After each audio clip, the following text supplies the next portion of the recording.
It was supposed to be just another typical school day. Nothing extraordinary, just the usual classes, a couple of assignments, and maybe a snack from the vending machine before heading home.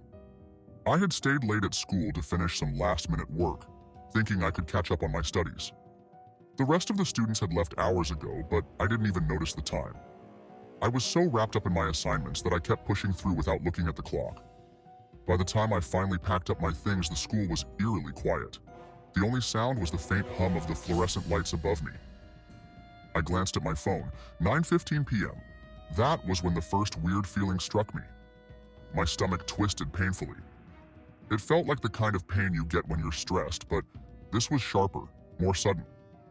I figured it was just from being tired and decided to take a quick break.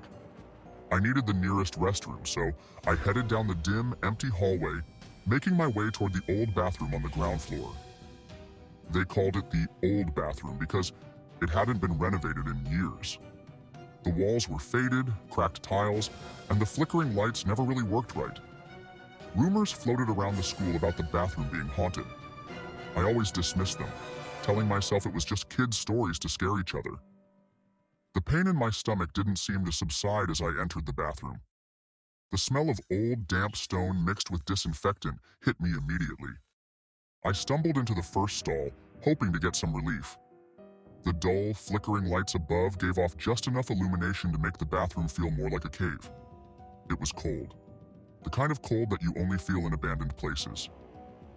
I figured I would just rest my head against the stall wall for a moment, close my eyes, and wait for the pain to go away.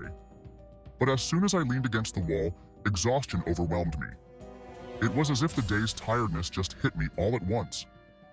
I closed my eyes, only for a second, or so I thought. When I awoke, it was pitch dark.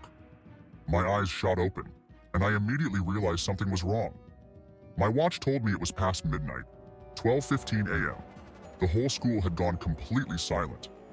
No more distant chatter from the hallways, no more teachers' footsteps.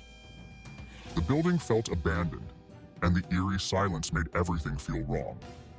A sense of dread crept into my mind as I realized how long I'd been out. I stood up, groggy and disoriented, the pain in my stomach still lingering but duller now. The flickering lights were the only source of illumination, casting eerie shadows on the cracked tiles. I felt the coldness even more as I moved toward the sink, trying to splash some water on my face to wake up. As I gazed into the mirror, something caught my eye. A shadow, just behind me, barely visible in the reflection. It was tall, unnaturally so, and the figure's arms seemed to hang too low. I quickly turned around, but there was no one there. My heart raced as I glanced back at the mirror, but the shadow was gone.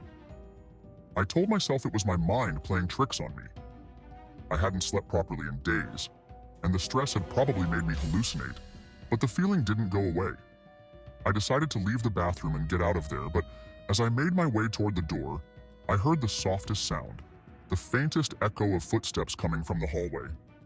My breath caught in my throat. I stopped, frozen. The footsteps stopped too, just outside the door. The hairs on the back of my neck stood on end.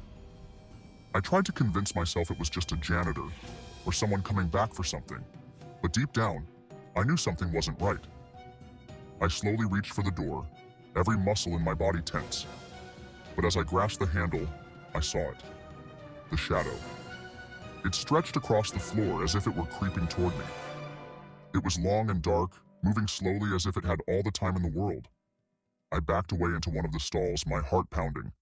I was so terrified I couldn't even move. I squeezed my eyes shut, trying to block out the sound of my rapid breathing. But the footsteps outside the stall grew louder. They stopped just outside, right where I stood. My body trembled. I felt as though the walls were closing in on me. I wanted to scream, but I couldn't find my voice. The air felt thick, suffocating. Minutes felt like hours. Suddenly, the footsteps stopped. The bathroom was silent again, except for the occasional dripping of water from the faucet. I stayed hidden, not daring to move, convinced that whatever had been lurking outside had left. I didn't know how long I waited there. Time had become meaningless. I couldn't even remember if the figure was real or if it had just been my imagination. But I knew I couldn't leave the stall until daylight. Eventually, I heard the faint sound of keys rattling. The janitor was opening the door.